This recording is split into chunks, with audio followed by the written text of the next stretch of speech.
अस्सलाम वालेकुम।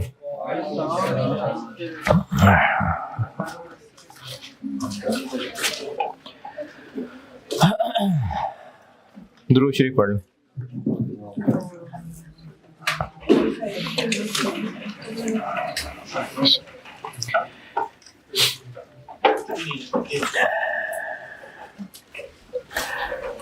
और पास्ट पेपर्स पे आ जाएं। एग्जाम नोट क्या लिखवाया था आखिरी? ठीक है।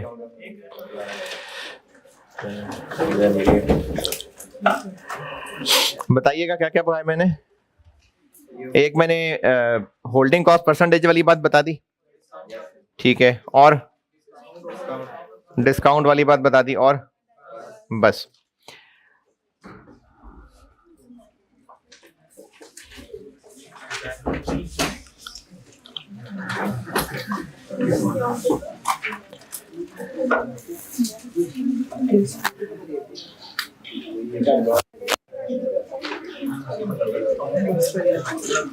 ठीक है, चलें जी, आप सवाल खोलें। एग्जाम नोट इतना ही है बस, और आते रहेंगे आगे, जैसे जैसे आएंगे बताता रहूंगा। स्प्रिंग जी, क्या पूछ रहे हैं?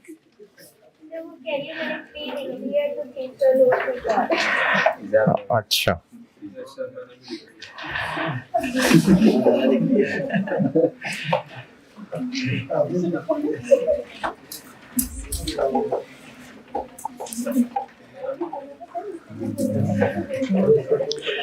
मार्च 2012, स्प्रिंग 2012 अटेम्प्ट का सवाल है, ओरे लिमिटेड।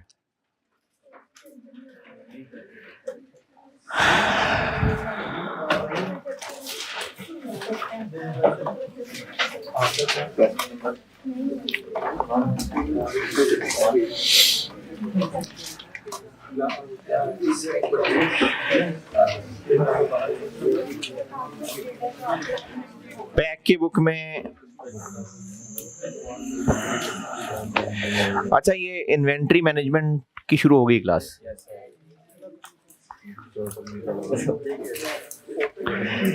10 मिनट तो सीवीपी सीधे आने में लग गए।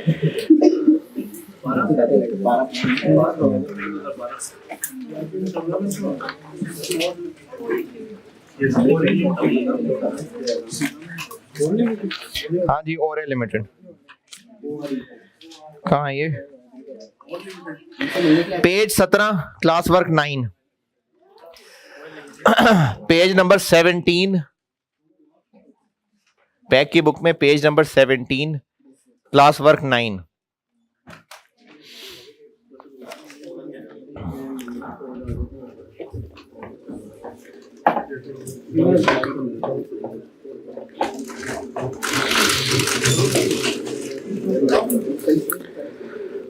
पढ़ ले, मैं करता हूं। सवाल पढ़ लीजिए, मैं करता हूं बोर्ड पे।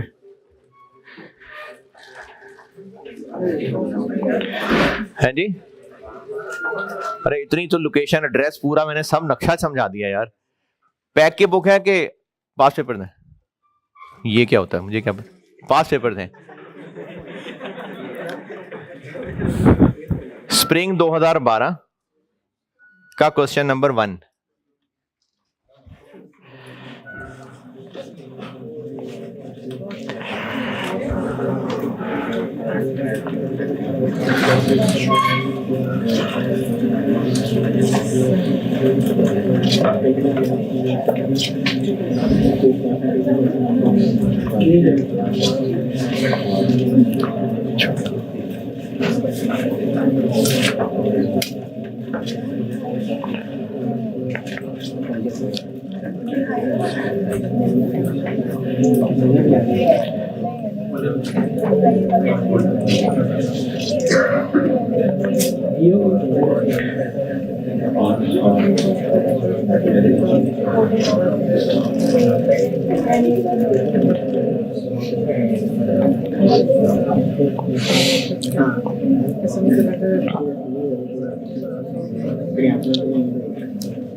जी पढ़ लें तो मैं करूं?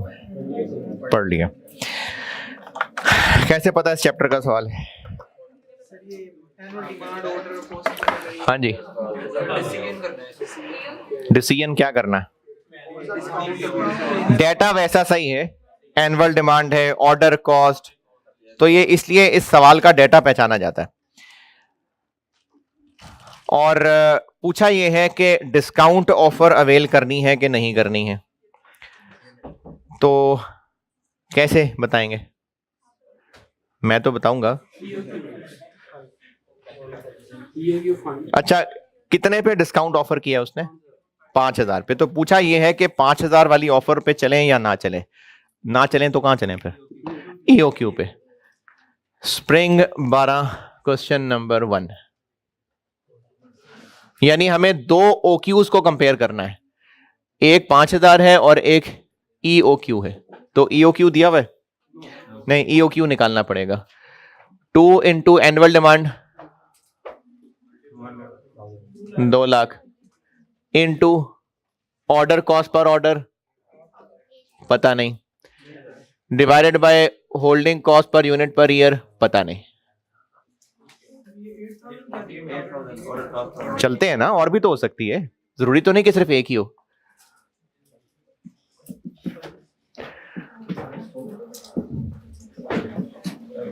हाँ जी, ऑर्डर कॉस्ट क्या क्या है?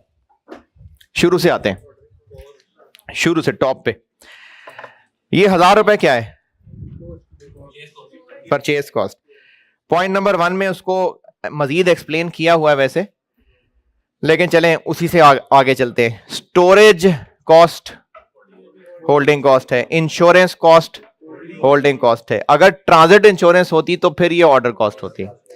Store keeper salary holding cost है। Cost incurred on final quality check at the time of delivery. इसमें दोनों मतलब लिए जा सकते हैं कि जब हम कस्टमर को चीज बेचने लगते हैं तब इंस्पेक्शन करते हैं, और यह मतलब भी लिया जा सकता है कि जब हम खरीद के लाते हैं तब इंस्पेक्शन करते हैं। अगर हम खरीद के लाते हैं तब इंस्पेक्शन करते हैं तो है तो ये ऑर्डर कॉस्ट, लेकिन इररेलेवेंट है। क्यों? क्योंकि ये 10 रुपए क्या है पर ऑर्डर? कहां लिखा है? ये सारा टेबल क्या है? ये सब पर यूनिट है। यूनिट मतलब जूतों, ये टायर्स का पेयर है, ये टायर्स का जो पेयर है वो 1 यूनिट है, तो पर पेयर है ये सब कुछ। तो इंस्पेक्शन कॉस्ट अगर इसको हम मान लें कि जब सप्लायर से लेने लगते हैं तब हम ये 10 रुपए खर्च करते हैं, तो चूंकि 10 रुपए पर यूनिट है, तो मैंने कहा था कि ऑर्डर कॉस्ट अगर पर यूनिट हो तो रेलिवेंट नहीं होती। क्यों नहीं होती रेलिवेंट? क्योंकि जब भी उसका total for the year calculate करेंगे वो उतना ही रहेगा जितना मर्जी OQ है। प्रैक्टिस है ना, ये और बेहतर होगी बात कि रेलिवेंट है कि नहीं है, ये प्रैक्टिस से बेहतरी होगी। तो और अगर ये बेचते हुए है तो फिर तो ये वैसी ही सारी कहानी से निकल गया। Point number 3 ordering cost per order relevant है। कितनी? 8,000। इसके बाद पर ऑर्डर रेलिवेंट है, और बस 11,000।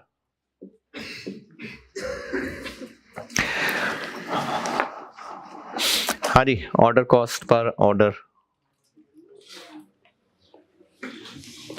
Order cost per order okay. Holding cost per unit,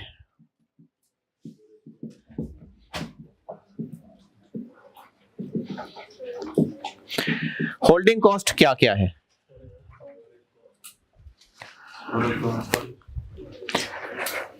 holding cost फिर ऊपर टॉप पे आते हैं। स्टोरेज कॉस्ट, तो ये रेलिवेंट, क्यों रेलिवेंट नहीं है? रेलिवेंट, हाँ, तो एवरेज इन्वेंट्री से लिंक्ड है तो ठीक है, होल्डिंग कॉस्ट वही चाहिए होती है, उसका एवरेज इन्वेंट्री से ताल्लुक होता है। तो ये जो स्टोरेज कॉस्ट है बिल्कुल रेलिवेंट होल्डिंग कॉस्ट है।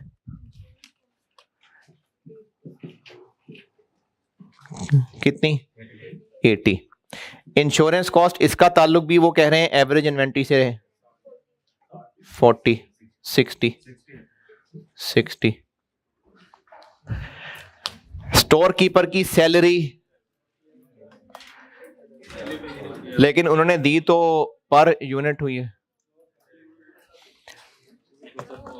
वो जबरदस्ती उन्होंने बना पर यूनिट दी है एब्जॉर्ब कह के, है तो ये सैलरी, तो ये नहीं होगी रेलिवेंट। और उससे अगला cost incurred on final quality check, ये वैसी ही होल्डिंग कॉस्ट नहीं है, ये तो कस्टमर को बेचते हुए वाला खर्चा है। और आगे चलते हैं, पॉइंट नंबर 1, 2, 3, 4, 5, 5।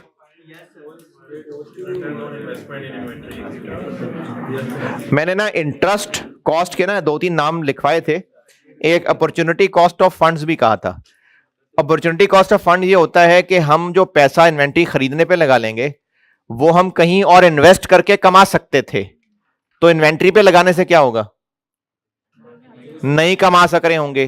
तो कॉस्ट एंड मैनेजमेंट अकाउंटिंग के अंदर, डिसीजन मेकिंग के अंदर जो ये आएगी अभी आगे, ये अगले वीक्स में ना हमने टॉपिक पढ़ना है, अभी वैसे खुद सरसरी सा बता रहा हूं कि अक्सर औकात हम ऐसी चीजों को भी एक्सपेंस कह रहे होंगे जो इनकम होनी थी किसी वजह से नहीं हुई, उनको भी हम एक्सपेंस कह रहे होंगे। और ये कब हो रहा होगा, ये चीजें पढ़नी है आगे, ये काम आगे पढ़ना है अभी हमने। तो ये जो rate of return on investment है, इसका मतलब है कि ये हम लोग कहीं इन्वेस्ट करके 15% कमा सकते थे, तो या तो सवाल में इंटरेस्ट कॉस्ट दी होगी या उसकी जगह ये चीज दी होगी। इंटरेस्ट कॉस्ट होल्डिंग कॉस्ट होती है और रेलेवेंट होती है। क्यों रेलेवेंट होती है? क्यों होगी रेलेवेंट इंटरेस्ट? जितना ज्यादा स्टोर में रखेंगे उतना ज्यादा पैसा फंसा रहेगा, उतना ज्यादा लोन वापस नहीं कर पाएंगे और इंटरेस्ट बढ़ता जाएगा। तो इंटरेस्ट कॉस्ट एक रेलेवेंट होल्डिंग कॉस्ट है। 15%, यहां 15% लिख दूं,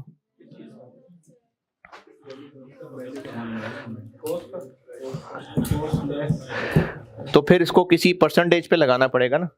तो वो आपको कहा था कि परचेज कॉस्ट पे, तो परचेज कॉस्ट कितनी है?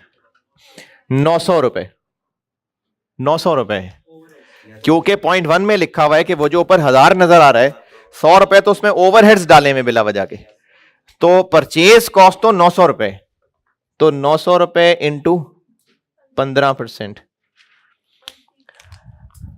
जी 135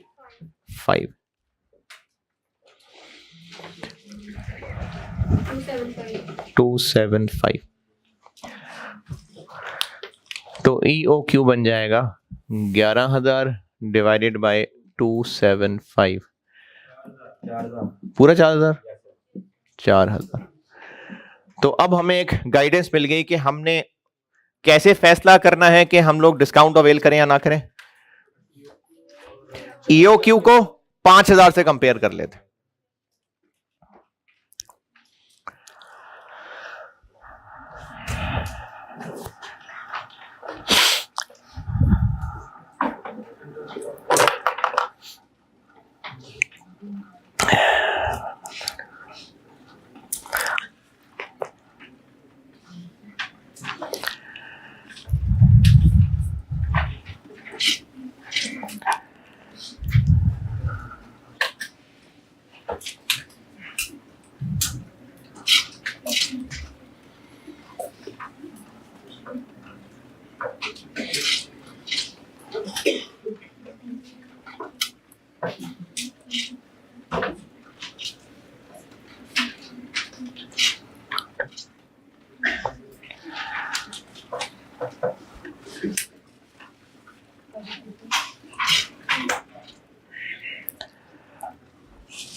यहां तक नोटेड। अच्छा, अब हमें कंपेयर करना है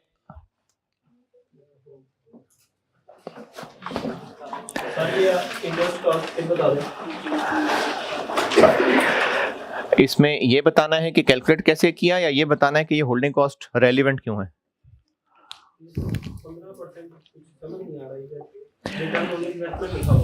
अच्छा ठीक है जी। होल्डिंग कॉस्ट की लिस्ट में एक दफा आपको मैंने इंटरेस्ट कॉस्ट एक आइटम लिखी थी, और इसको होल्डिंग कॉस्ट इसलिए बताया था कि गुड्स खरीद के स्टोर में लाएंगे तो पैसे जाएंगे जेब से। क्यों जाएंगे पैसे जेब से? गुड्स खरीदेंगे और वो पैसा यकीनन लोन लिया होगा। कैसे पता लोन लिया होगा? सवाल में इंटरेस्ट कॉस्ट बता रहा है तो लोन लिया होगा। और वो जो लोन लिया होगा वो वापस कब कर पाएंगे? जब चीजें बिकेंगी, पैसे आएंगे तो लोन वापस कर देंगे। अब जब तक चीजें स्टोर में पड़ी हैं लोन वापस कर पाएंगे? तो इंटरेस्ट पड़ता जाएगा। तो इसलिए इंटरेस्ट कॉस्ट एक होल्डिंग कॉस्ट है। अगर इस क्वेश्चन में इंटरेस्ट कॉस्ट दी होती तो फिर यहां लेने में कोई हर्ज तो नहीं था। पक्की बात है ना। ये जो rate of return on investment दिया हुआ है ना, जब तक आप लोग शॉर्ट टर्म डिसीजन मेकिंग नहीं पढ़ लेते तब तक आपको ये बात उस तरह से समझ नहीं आएगी। इसलिए बस है ये इंटरेस्ट कॉस्ट, ये रेट है, रेट ऑफ रिटर्न है इंटरेस्ट कॉस्ट। बाकी जब रेलिवेंट कॉस्टिंग पढ़ाऊंगा ना तो मिल जाएंगे इस चीजों का जवाब। तो एक ऑर्डर साइज कंपेयर करना है 4000 और एक करना है 5000।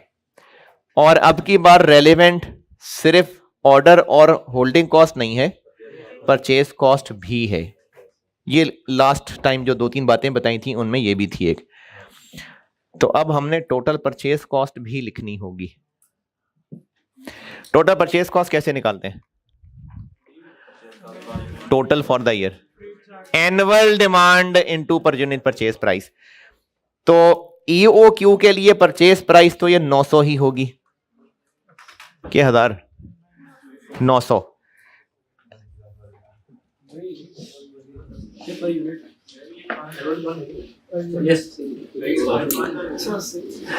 लेकिन जब 5000 OQ होगा तो फिर 900 नहीं होगी।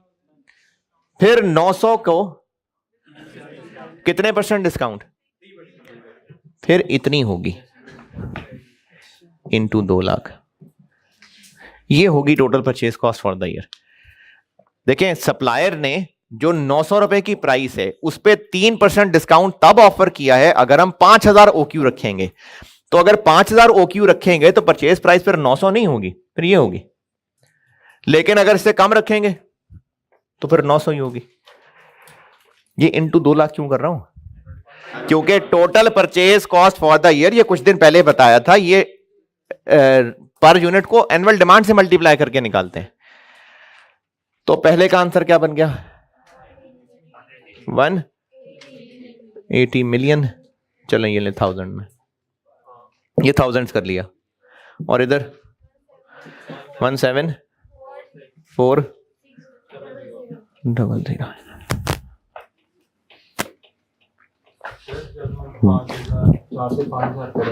जी। क्यों इंक्रीज हो जाएगी? कैसी बातें कर रहे हैं यार। एनुअल डिमांड तो वही है। हम कहां खड़े हैं? हम साल के शुरू में खड़े हैं। एनुअल डिमांड हम डिसाइड कर चुके, तो फिर कर क्या रहे हैं? ऑर्डर साइज डिसाइड कर रहे हैं। एक बार जो ऑर्डर साइज डिसाइड कर लिया फिर पूरा साल उतने उतने ही हर दफा करके मंगवाएंगे। तो ऑर्डर साइज चेंज करने से एनुअल डिमांड थोड़ी चेंज हो जाएगी, नंबर ऑफ ऑर्डर्स चेंज हो जाएंगे।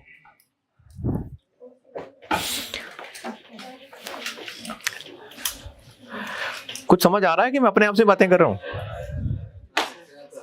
हाँ जी, क्या हो गया?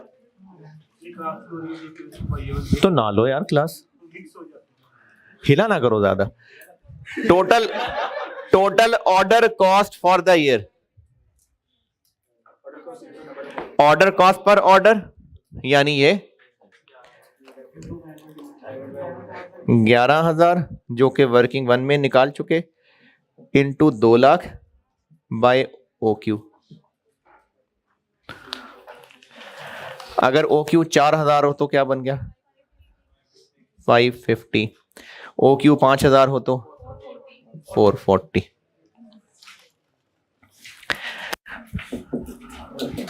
Total holding cost, total holding cost for the year, holding cost per unit into average inventory।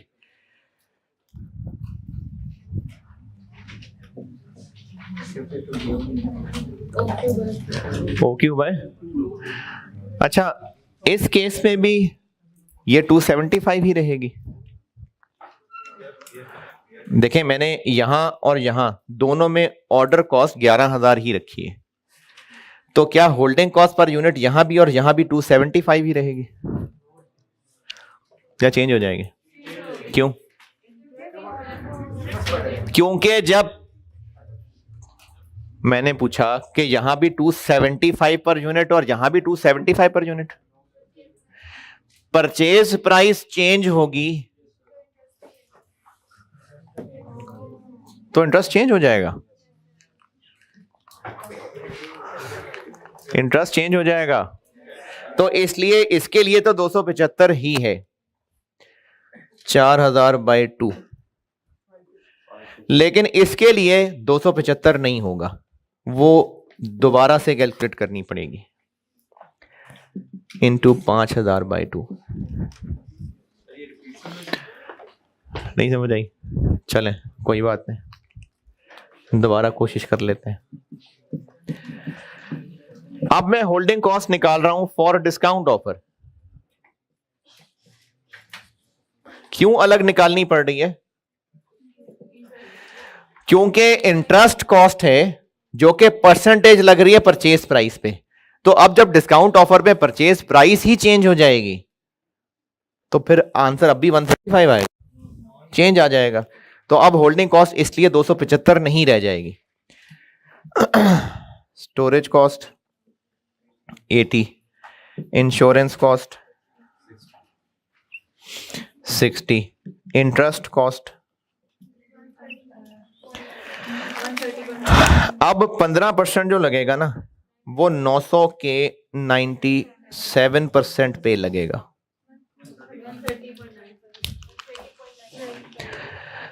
$130.95 $270.95 है। कर लें कोई मसला नहीं, राउंड ऑफ कर लें। 270.95 271 कर लें, कोई मसला नहीं है। 550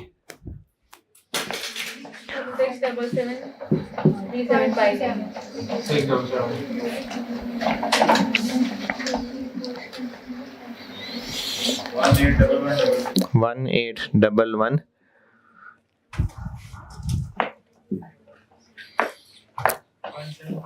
175 717। तो कंक्लूजन क्या है?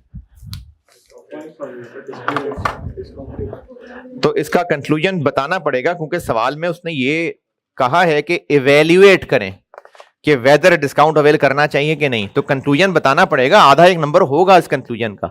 तो इसका कंक्लूजन क्या बताएंगे कि डिस्काउंट अवेल करना चाहिए।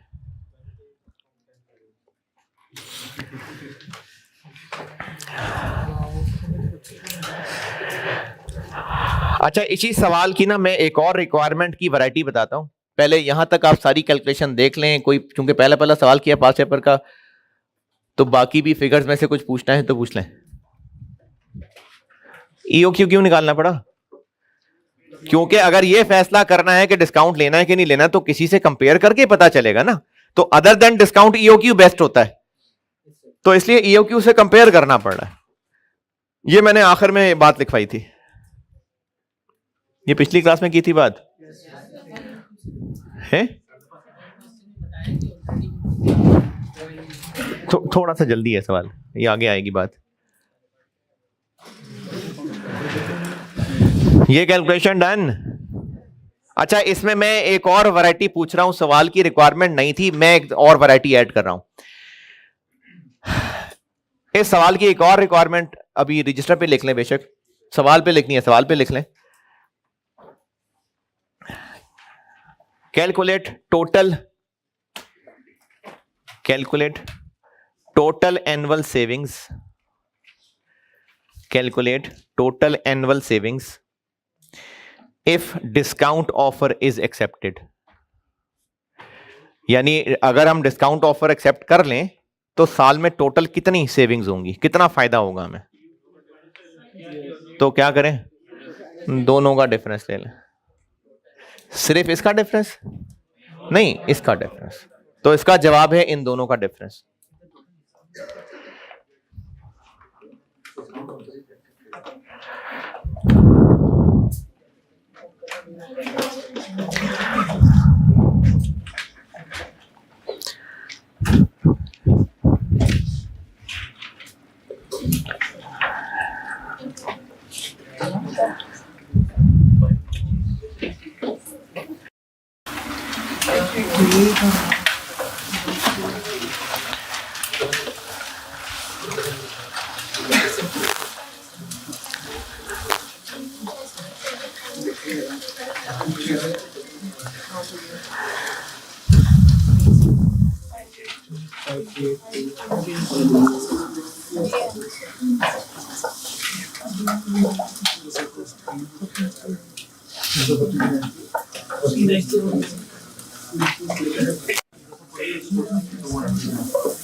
हाँ जी पॉलिसी बन जाती है। जी जी सर ये पॉलिसी चेंज नहीं हो सकती? हो सकती है। मैनेजमेंट अगर चाहे तो हाँ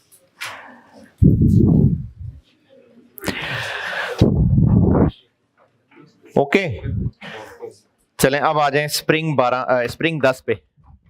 spring 10, spring 10 question number 2। Spring 10 question number 2, modern distributors limited.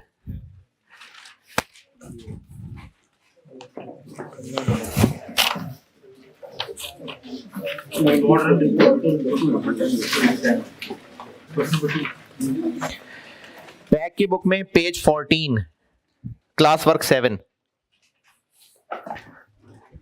पांच पेपर्स में है स्प्रिंग 2010 क्वेश्चन नंबर 2 और पैक की बुक में है पता नहीं, page 14 class work 7, modern distributors limited. पढ़ लीजिए। अब ये इससे थोड़ा सा और लेवल बढ़ा लिया, पढ़ ले, मैं करता हूं।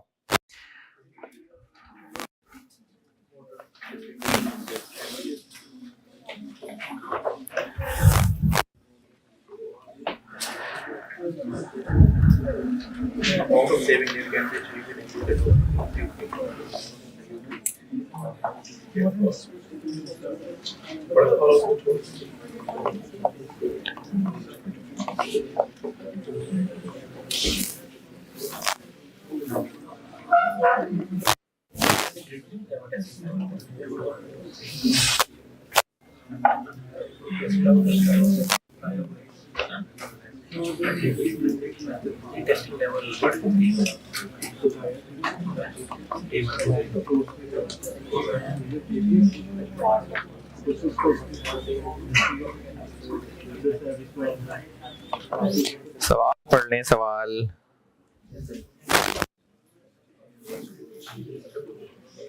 इसमें ग्रेड बताइए है मैंने शुरू में शेयर नहीं किया था, शुरू में थे ही नहीं, तो दफा करें, जो भी काम करने को है वो तो करें ना यार।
हाँ जी, कितना अर्सा लगेगा?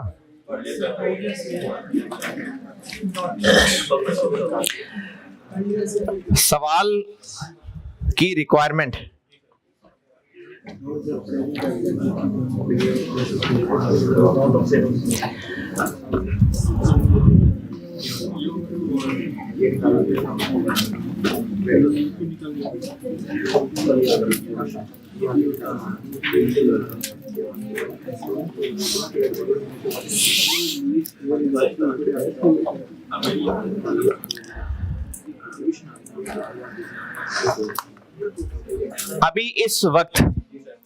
अभी इस वक्त कंपनी का OQ क्या है? 60। ये कैसे पता चल रहा है? Presently MDL follows the policy of purchasing 6500 at a time. ये एग्जिस्टिंग OQ है और रिक्वायरमेंट में लिखा हुआ है कि अगर EOQ पे शिफ्ट कर गए तो फिर टोटल सेविंग्स कितनी होंगी? क्या करना है कैलकुलेशन? 6500 और EOQ, इन दोनों पे कंपैरिजन करना है। कैसे पता चल रहा है इस चैप्टर का सवाल? EOQ। चलो ठीक है, माशाल्लाह।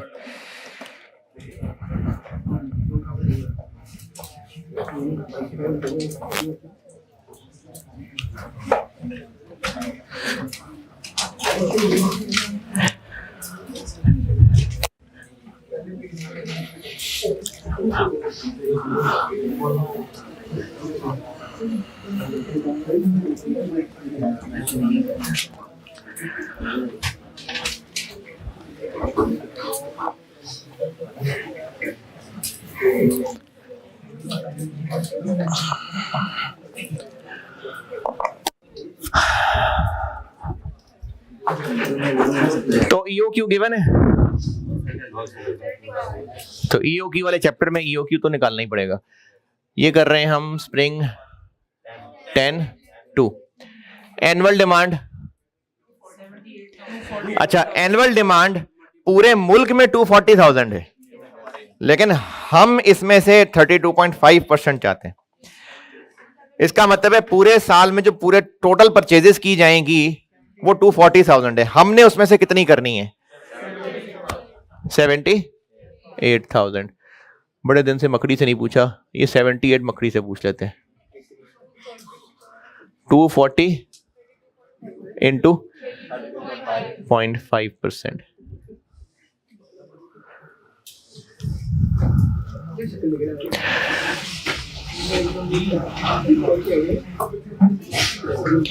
ऑर्डर कॉस्ट,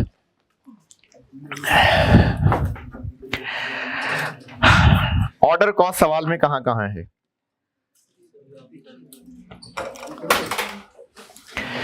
जी, point number 1, 2, 3 order cost, carrying cost. Carrying cost holding cost होती है, मैंने स्लैश करके कैरिंग कॉस्ट भी लिखा था पहले ही दिन जब मैंने लिस्ट लिखी थी, तो उसमें holding cost slash carrying cost भी था। तो पॉइंट नंबर 3, ये ऑर्डर कॉस्ट है। अच्छा, ये ऑर्डर कॉस्ट कैसे है? मतलब ऑर्डर कॉस्ट क्यों कह रहे हैं इसको? क्योंकि परचेजिंग डिपार्टमेंट की है, तो ये ऑर्डर कॉस्ट है। लेकिन रेलेवेंट है कि नहीं है, देखते। परचेजिंग डिपार्टमेंट की मेन एक्टिविटी क्या होगी? परचेज करना। तो कम दफा परचेज करें, ज्यादा दफा परचेज करें, कम दफा परचेज करें, ज्यादा दफा परचेज करें, तो इनके जो टोटल खर्चे उतने ही रहेंगे। वो उस डिपार्टमेंट की फिक्स कॉस्ट हुई। और जिनका परचेज कम या ज्यादा करने से टोटल चेंज हो, वो वेरिएबल है। तो यही तो रेलेवेंट होती है।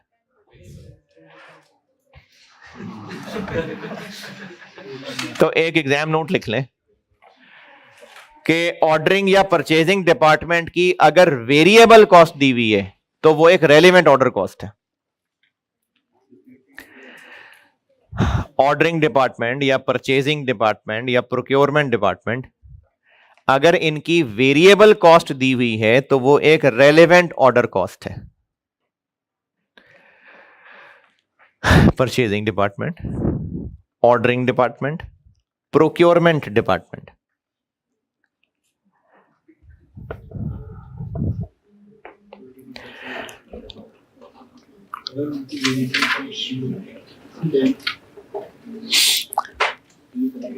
अगर इनकी वेरिएबल कॉस्ट दी हुई है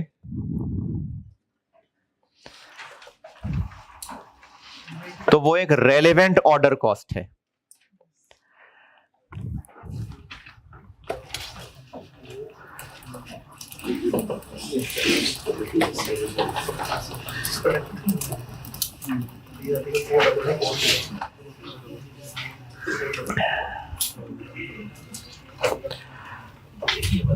लिख लिया? तो point number 3, annual variable costs associated with the purchasing department are expected to be 4224000। तो इस वक्त हम जो सवाल सॉल्व कर रहे हैं,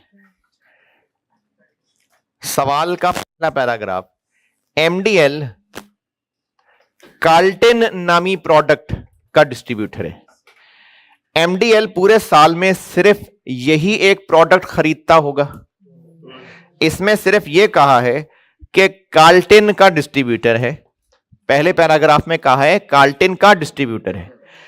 तीसरे पॉइंट से पता चल रहा है कि यह पूरे साल में सिर्फ कार्ल्टन ही नहीं खरीदता, और भी चीजें खरीदता हो सकता है। यह कैसे पता चल रहा है? क्योंकि कहा हुआ है कि पूरे खर्चे में से 10% सिर्फ कार्ल्टन के काम से रिलेटेड है, तो बाकी और भी काम करता होगा। तो हम इस वक्त कार्ल्टन का सवाल सॉल्व कर रहे हैं। ये कैसे पता कार्ल्टन का सवाल सॉल्व कर रहे हैं? क्योंकि ऊपर डाटा सारा कार्ल्टन से ही रिलेटेड है। ये कैसे पता कार्ल्टन से रिलेटेड है? हाँ जी, कार्ल्टन का डिस्ट्रीब्यूशन है। The related information is as under. तो ये कार्ल्टन का डाटा है सारा। तो हमें चाहिए यहां पर ऑर्डर कॉस्ट पर ऑर्डर।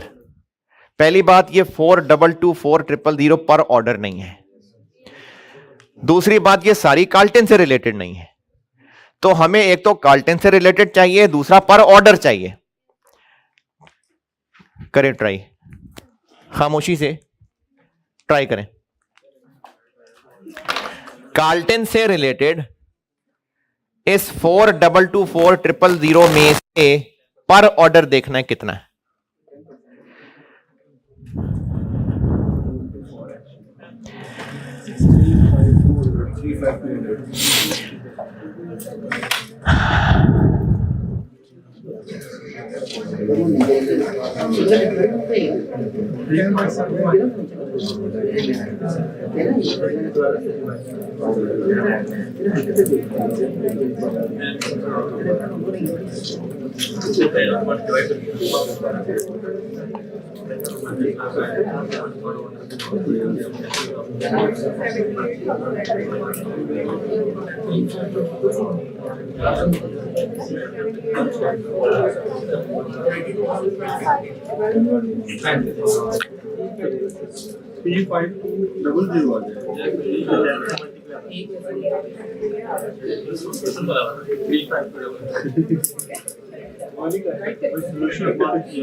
हाँ जी, एफर्ट डन, ठीक है।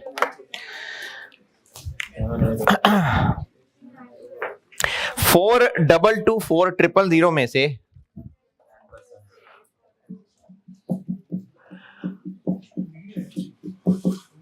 10% सिर्फ कार्ल्टन से रिलेटेड है, तो ये पर ऑर्डर है। पर ऑर्डर करना है, ये तो पूरे साल की है। पर ऑर्डर करना है तो क्या करें, नंबर ऑफ ऑर्डर्स से डिवाइड कर दें। तो नंबर ऑफ ऑर्डर्स कार्ल्टन के अभी इस वक्त जो होते हैं या ईओक्यू की वजह से जितने होंगे, क्यों? क्योंकि जो अभी आपको रिलेटेड इंफॉर्मेशन दी हुई है, ये तो अभी के काम की दी हुई है, वो तो रिक्वायरमेंट में इनका प्लान है कि ईओक्यू में जाएंगे। तो ये 4224 अभी इस वक्त जो नंबर ऑफ ऑर्डर्स प्लेस किए जाते हैं ये उनकी बेस पे है। तो अभी इस वक्त कितने नंबर ऑफ ऑर्डर प्लेस होते हैं, कैसे? एनुअल डिमांड फिलहाल ओक्यू 6500 है, तो अभी इतने नंबर ऑफ ऑर्डर प्लेस होते हैं। 35200।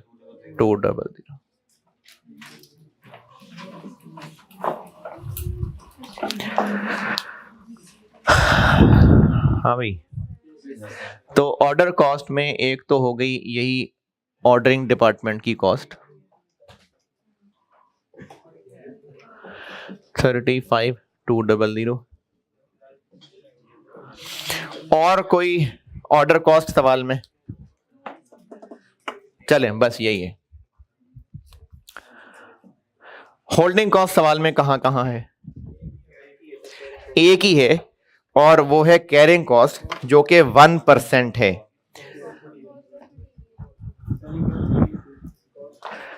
अब हम कार्ल्टन बेचते कितने का है?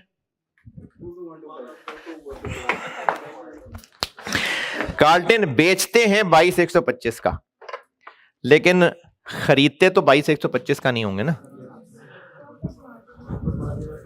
25% मार्जिन है कि मार्कअप है? मार्कअप है, मार्कअप। चूंकि 25% ऑफ कॉस्ट कहा हुआ है इसलिए मार्कअप है। तो होल्डिंग कॉस्ट आ जाएगी 22,125, 25% मार्कअप। इसकी कॉस्ट कैसे निकालूं? ये ऐसे 25% मार्कअप है। बिल्कुल समझ नहीं आया। 22,125 सेल वैल्यू है, इसमें मार्कअप 25% शामिल है, तो ये 100 है कि 125 है? ये देखो 125 लिखा भी हुआ है। ये सेल प्राइस 100 है कि 125 है? 25% मार्कअप है। मार्कअप में कॉस्ट 100 होती है, तो सेल प्राइस फिर 125 है। तो अगर ये 125 है तो 100 क्या होगी? ये आ गई कार्ल्टन की कॉस्ट और ये लग गया साथ 1%। 177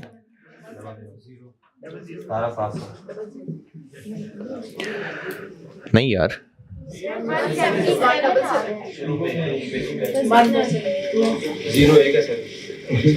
एक भी नहीं है यार। कैलकुलेटर ने करना है, आपने कौन सा उंगलियों पे गिनना है?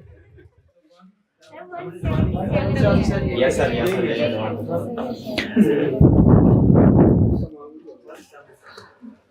सर 35 200 177।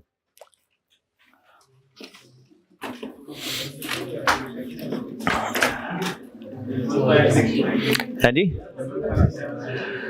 5570।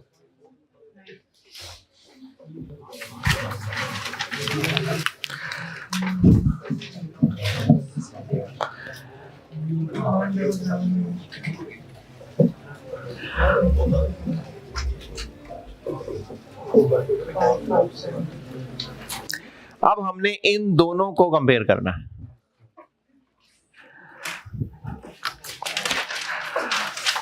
करें जल्दी से सॉल्व करें, आप लोग सॉल्व उसको पूरा करें। डिस्काउंट है कहीं? नहीं, तो हमने निकालनी है बस टोटल ऑर्डर कॉस्ट और टोटल। और ये जो एक वर्ड लिखा हुआ है ना, ये हमने पढ़ना है आगे। अभी मैं वैसे खुद ही बता देता हूं, ये जो बफर स्टॉक लिखा हुआ है इसको सेफ्टी स्टॉक कहते हैं। ये सेफ्टी स्टॉक है। आखिर में जो बफर स्टॉक है ना, ये सेफ्टी स्टॉक है।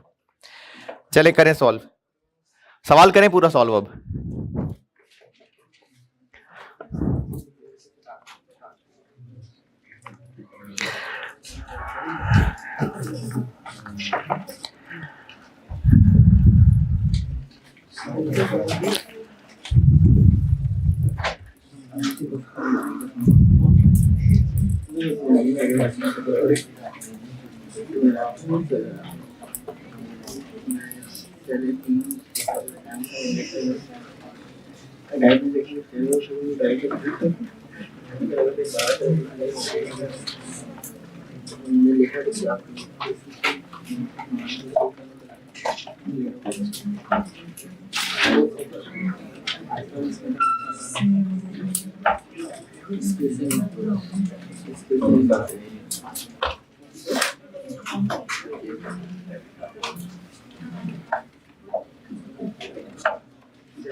हाँ जी,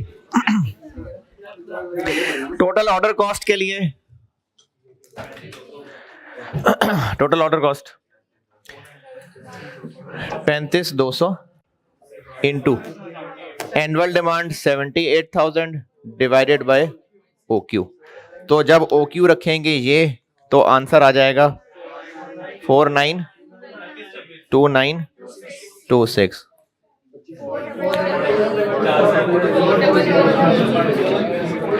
और टोटल होल्डिंग कॉस्ट का आंसर आ जाएगा 177 रुपए इंटू 2000 प्लस OQ बाय 2। ये सेफ्टी स्टॉक भी आएगा 2000 का। 84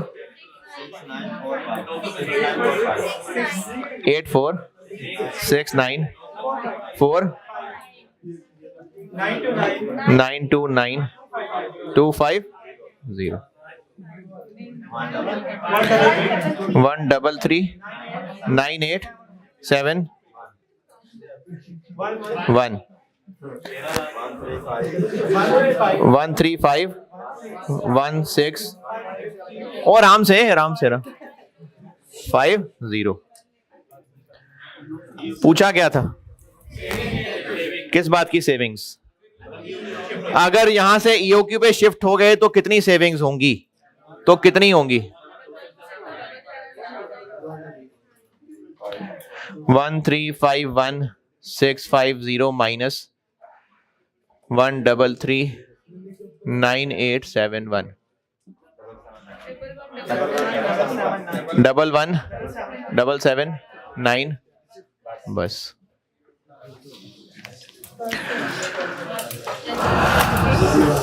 अरे अभी तो 1 घंटा भी नहीं हुआ। नहीं। एक सवाल और, अच्छा आप बस बैठे देखते रहे, मैं कर देता हूँ।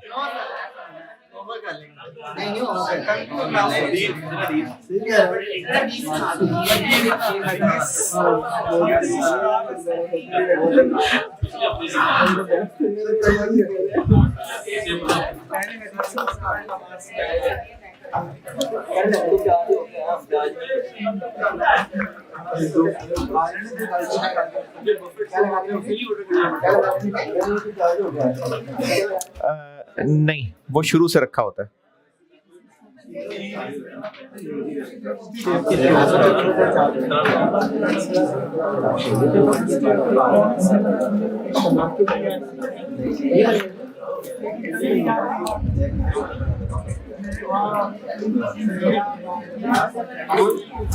अच्छा चलें फिर एक दो नोट लिख लें बस।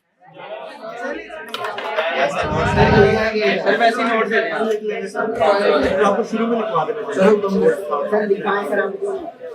शुरू में क्या करना चाहिए था? शुरू में कब? अच्छा अभी लिखवाऊंगा, लेकिन नोट्स लिखें भी दो, जहां जगह मिलती है लिख लें, आगे लिखें, जैसे जैसे आते जा रहे हैं लिखवाता जा रहा हूं।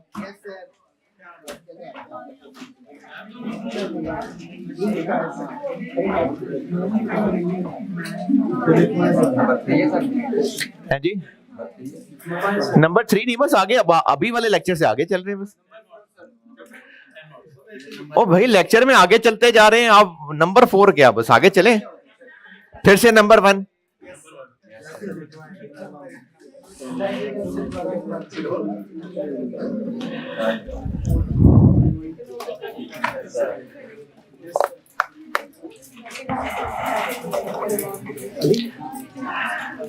इन फार्मूलों में, उर्दू में बता रहा हूं, उर्दू में लिख लेना, उर्दू इंग्लिश पंजाबी जैसे भी। इन फार्मूलों में जो एनुअल डिमांड इस्तेमाल हो रही होती है, इन फार्मूलों में जो एनुअल डिमांड है, यहां पर हमने एनुअल डिमांड यूज करनी है जो हमारी एनुअल प्लैन्ड परचेजेस हैं।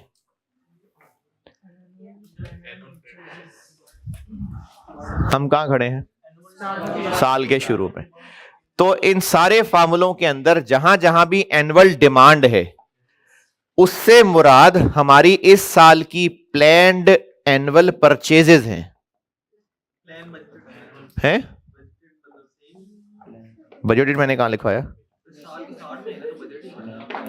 अच्छा प्लैन्ड का वर्ड छोड़ दें, परचेजेस हैं। दोबारा सुन लें, दोबारा। अभी तक जितने सवाल किए उनमें कहीं भी किसी भी फार्मूले में एनुअल डिमांड इस्तेमाल किया है? तो ये क्या है? जो इस साल हमने टोटल परचेजेस करनी है, ये वो है। तो उसमें लिखवाने वाली क्या बात थी? हो सकता है आपको सवाल अगर ट्रेडिंग बिजनेस का है तो सेल्स दी हो सकती है, वहां से फिर परचेजेस तक आना होगा। नहीं समझ आई? चलें ठीक है, नहीं समझ आई, दोबारा बताता हूं। हमने इन फार्मूलों में जो एनुअल डिमांड इस्तेमाल करनी है वो हमारी एनुअल परचेजेस हैं। अगर क्वेश्चन में गिवन है तो ठीक है, नहीं तो हो सकता है ट्रेडिंग बिजनेस है तो सेल्स गिवन हो। हाय हाय कितना मुश्किल काम कर रहा हूं मैं।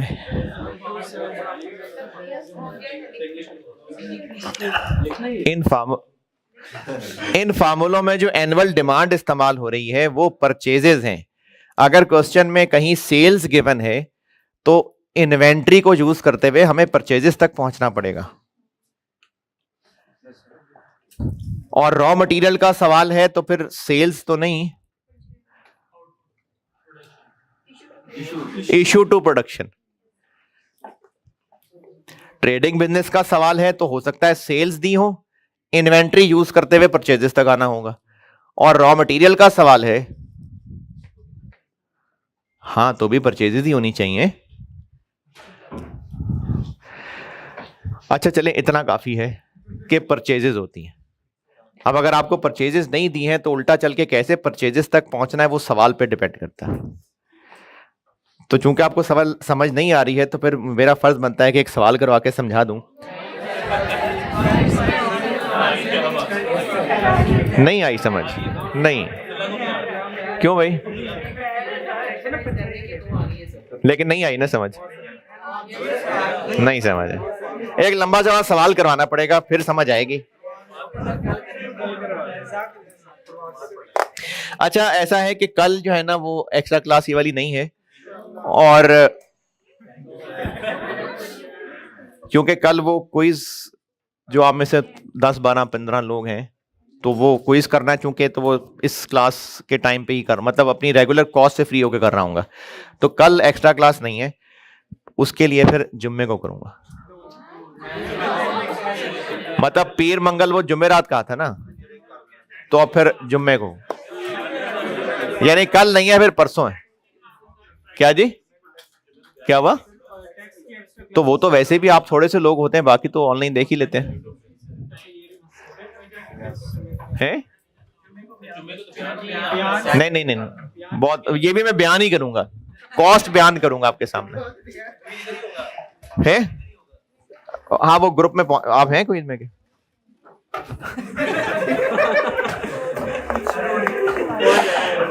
हाँ, ऑडियंस अगर बनना है तो बिल्कुल रेगुलर कॉस्ट की क्लास के बाद इधर ही होगा। ऑडियंस बनना है, बिल्कुल जरूर बने। ठीक है, अल्लाह हाफिज़।